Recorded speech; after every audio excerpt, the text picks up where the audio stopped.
ನಮಸ್ಕಾರ ಸ್ನೇಹಿತರೆ. ನಾವು ಪ್ರಪಂಚಕ್ಕೆ ತೋರಿಸ್ಬೇಕಂತ ಏನೇನೆಲ್ಲ ಮಾಡ್ತೀವಿ, ಕಷ್ಟಪಡ್ತೀವಿ. ಮನೆ ಕಟ್ತೀವಿ, ಮನೆ ಕಟ್ಟಿ ಅದಕ್ಕೆ ಮನೆ ಕಟ್ಟಕ್ಕಂತ ಲೋನ್ ಮಾಡ್ತೀವಿ, ಲೋನ್ ಮಾಡಿ ಆ ಲೋನ್ ಕಟ್ಟಕ್ಕೆ ಒದ್ದಾಡ್ತಿರ್ತೀವಿ. ಆಮೇಲೆ ನಮ್ಮ ನೆಮ್ಮದಿ ಹಾಳಾಗುತ್ತೆ, ಮನೆಯಲ್ಲಿ ಜಗಳ ಅಂತ ಒಂದು ಟೆನ್ಷನ್, ತುಂಬ ಟೆನ್ಷನ್ ಆಗುತ್ತೆ. ಬಟ್ ಎಲ್ಲ ಮಾಡಿದ್ರು ಸಿಂಪಲಾಗಿ ಮಾಡ್ಕೊಳ್ಳಿ. ಏನಿದ್ರು ಲೈಫ್ ತುಂಬ ಕಾಂಪ್ಲಿಕೇಟೆಡ್. ಸಾಲ ಮಾಡಿ ದೊಡ್ಡ ದೊಡ್ಡದು ಬಂಗ್ಲೆ ಕಟ್ಕೊಂಡು, ಬಟ್ ಸ್ಟ್ರಗಲ್ ಪಡೋರು ನಾವೇ, ಕಷ್ಟ ಬೀಳೋರು ನಾವೇ. ಯಾರೂ ಬರಲ್ಲ, ಒಂದಿನ ಬರ್ತಾರೆ, ಊಟ ಮಾಡಿ ಹೋಗ್ತಾರೆ. ಹೀಗೆ ಒಂದು ಸಾರಿ ಸಿದ್ದೇಶ್ವರ ಪೂಜಾರು ಪ್ರವಚನ ಕೇಳ್ತಿದ್ದೆ. ಅದರಲ್ಲಿ ಅವ್ರು ಹೇಳ್ತಾರೆ, ಒಬ್ಬ ಮನುಷ್ಯ ಸಾಲ ಮಾಡಿ ಮನೆ ಕಟ್ಟಿರ್ತಾನಂತೆ. ಮನೆ ಕಟ್ಟಿದಾಗ ಅವನು ಎಲ್ಲರಿಗೂ ಕರಿಬೇಕಲ್ಲ, ಮನೆಗೆ ತೋರಿಸ್ಬೇಕಂತೆಲ್ಲ, ಊಟಕ್ಕೆ ಅಂದರೆ ಮನೆ ಶಾಂತಿ ಮಾಡಿದಾಗ ಊಟಕ್ಕೆ ಕರಿಬೇಕಂದ್ರೆ ಊಟಕ್ಕೆ ಕರೆದಂತೆ.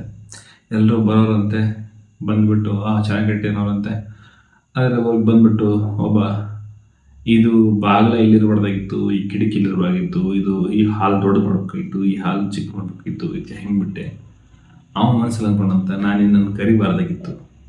ಅಂದರೆ ಕಷ್ಟಪಟ್ಟೇನೋ ಮಾಡಿರ್ತಾರೆ, ಓಕೆನಾ, ಸಾಲನ ಸೂಲ ಏನೋ ಮಾಡಿರ್ತಾರೆ.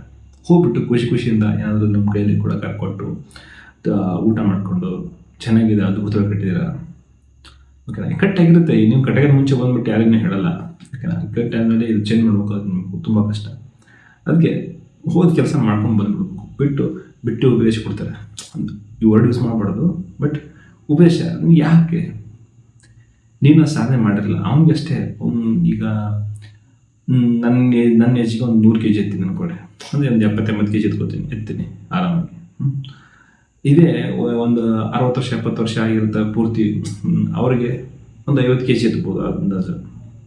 ಅದೇ ಹೋಗ್ಬಿಟ್ಟು ಹೈಸ್ಕೂಲಲ್ಲಿ ಹುಡುಗ, ಚಿಕ್ಕ ಹುಡುಗನಿಗೆ ಅದೇ 50 kg ಎತ್ತಂತ ಎತ್ತರಗಂತ ಹಾಗಲ್ಲ. ಅವ್ರ ತಾಕತ್ತಂಗೆ ಇರ್ತಾರೆ, ಅವ್ರ ಶಕ್ತಿ ಇದ್ದಂಗೆ ಇರ್ತಾರೆ, ಓಕೆನಾ. ಅದನ್ನು ಬಿಟ್ಬಿಟ್ಟು ನೀವು ಏನೇನೋ ಮಾಡು, ಹೆಂಗೆ ಮಾಡು, ಹಂಗೆ ಮಾಡು ಅಂತಾರೆ. ಬಟ್ ಹೋದ್ರಿ ಆರಾಮಾಗಿ ಎಲ್ಲೇ ಇದ್ರು ಚೆಂದಾಗಿದ್ರಿ, ಮಸ್ತಾಗಿದ್ರಿ, ಮನೆ ಸಗದ ಕಟ್ಟಿರಿ, ಅದ್ರಾಗಿ ಇಷ್ಟು ಹೇಳ್ಬಿಟ್ರೆ ಅವ್ರಿಗೆ ಖುಷಿ, ನೀವು ಖುಷಿ, ಓಕೆನಾ. ಅವ್ರು ನಿಮ್ಮ ಮೇಲೆ ವಿಶ್ವಾಸ ಇಟ್ಕೊಂಡಿರ್ತಾರೆ. ಹೀಗೆ ನಾವು ಪ್ರಪಂಚಕ್ಕೆ ತೋರಿಸ್ಬೇಕಂತ ಏನು ಮಾಡ್ತೀವಲ್ಲ, ಅದು ನಮಗೆ ನಾಳೆ ಮುಳ್ಳಾಗ್ಬಿಡೋದು ಫ್ಯೂಚರಲ್ಲಿ. ಈಗ ನಾವು ಸಾಲ ಮಾಡಿ ಕಟ್ಟಿರ್ತೀವಿ, ಏನೇ ಒಂದು ವೇಳೆ ಬ್ಯಾಂಕ್ ಅವ್ರಿಗೆ ಒಂದು EMI ಮಿಸ್ ಆದರೆ ಮುಗೀತು. ಏನಾದರೂ ಒಂದು ಅದಾದರೆ ಲೈಫ್ ಟೈಮ್ ಒಂದು ಬ್ಲ್ಯಾಕ್ ಮಾರ್ಕ್ ಇದ್ದಂಗೆ. ನಾನು ಒಂದು ಸಾರಿ ಯಾವುದೋ ಕ್ರೆಡಿಟ್ ಕಾರ್ಡು ಬಿಲ್ ಕಟ್ಟಿರಲಿಲ್ಲ, ಒಂದೇ ಡ್ಯೂ ಹೋಗಿತ್ತು. ಅದು ಹಿಂಗೆ ಇದೆ ಇಲ್ಲಿ ನಿಂತನ. ಅಂದರೆ ಅಷ್ಟು ಬ್ಯಾಂಕ್ ಅವ್ರಿಗೆ ಅಷ್ಟು ನಮ್ಮ ಮೇಲೆ ಕಣ್ಣಿರುತ್ತೆ. ಆಮೇಲೆ ಒಟ್ಟಿನಲ್ಲಿ ನಾವು ಅವರಿಗೆ ದುಡ್ಡು ಕಟ್ತಾ ಇರಬೇಕು ಅಂದರೆ ಅವರು ಬೆಳೀತಾ ಇರ್ತಾರೆ, ಎಲ್ಲ ಒಂದೇ ವರ್ಷಕ್ಕೆ ಕ್ಲೋಸ್ ಮಾಡ್ಕೊಂಡ್ಬಿಡ್ತಾರೆ. ಹಂಗೆ, ಓಕೆನಾ. ನಾವು ಬ್ಯಾಂಕ್ ಅವ್ರಿಗೆ ಇದು ಮಾಡ್ತಿಲ್ಲ, ಬ್ಲೇಮ್ ಮಾಡ್ತಿಲ್ಲ, ಏನೋ ಹೇಳಿದೆ. ಆಮೇಲೆ ನಾವು ನೆಮ್ಮದಿಯಾಗಿರ್ಬೇಕಂದ್ರೆ ಸಿಂಪಲ್ ಆಗಿದ್ರೆ ಸಾಕು. ಒಂದು ಸಣ್ಣ ಮನೆ ಅಷ್ಟೇ.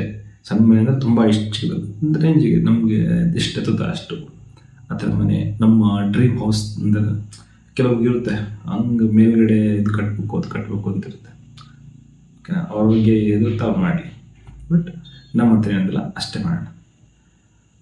ಮ್ಯಾನಿಫೆಸ್ಟ್ ಮಾಡ್ಬೋದು, ಡ್ರೀಮ್ ಇಟ್ಕೋಬೋದು, ದೊಡ್ಡ ಕನಸು ಕಾಣ್ಬೋದು. ಬಟ್ ಆ ಕನಸಿಗೆ ತಕ್ಕಂಗೆ ನಮ್ಗೆ ಎಫರ್ಟ್ ಇರಬೇಕು. ಎಫರ್ಟ್ ಇದ್ದರೆ ಮಾತ್ರ ಇದೆಲ್ಲ ಆಗುತ್ತೆ. ಇಲ್ಲ ಅಂದರೆ, ಓಕೆನಾ, ಏನಾದರೂ ಒಂದು ಎಡಿಟ್ ಮಾಡ್ಕೋತೀವಿ. ಲೈಫಲ್ಲಿ ಮುಂದೆ ಬರೋಣ, ಎಲ್ಲರೂ ಚೆಂದಾಗಿರೋಣ ಅಷ್ಟೇ. ಲೈಫ್ ಹೆಲ್ದಿಯಾಗಿರ್ಬೇಕು, ಆರಾಮಾಗಿರ್ಬೇಕು, ಇಷ್ಟೇ ಡ್ರೀಮ್, ಓಕೆನಾ. ಧನ್ಯವಾದ.